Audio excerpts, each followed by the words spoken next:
'Twas here in the fair capital city of Williamsburg that I and 111 of my associates officially and publicly announced our separation from the Crown and government of Great Britain, becoming the first former British colony in America to do so. The work, of course, of the convention did not adjourn upon merely declaring independence. The hardest part of our work truly remained ahead. And it was then very sagely proposed that before we write that new Constitution, that first we compose that Bill of Rights, which old Fiddlehead Smith had so nobly proposed in his resolution. The idea here being that this Bill of Rights would serve as the foundation of the government to be built upon it, as the very heart and the very core of this new self-governing society.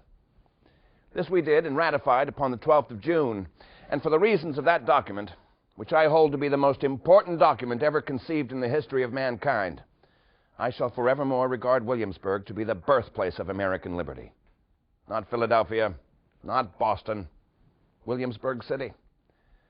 This Bill of Rights, my friends, is not so much a listing of those things which a man may expect to be able to do within society, as it is a listing of those things which government may never do unto the men within that society. In other words, for the first time ever in your lives, or in the histories of your families or your ancestors, you are no longer beholden to your government.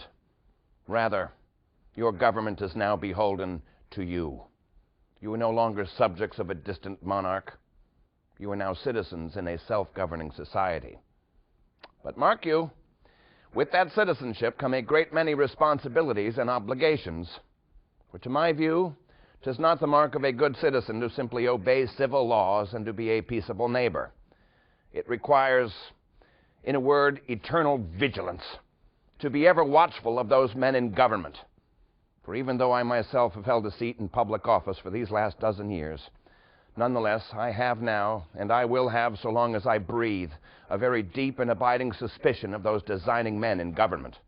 For we have found all too often, throughout all the ages, that there are those unhappy moments in the course of human events when unworthy men were catapulted into the halls of power, and in their constant and inevitable ambition to seize or maintain even greater political influence, they have always found that the surest and best means for them to do so is to deprive the citizenry of those God-given rights to life, liberty, and the pursuit of property.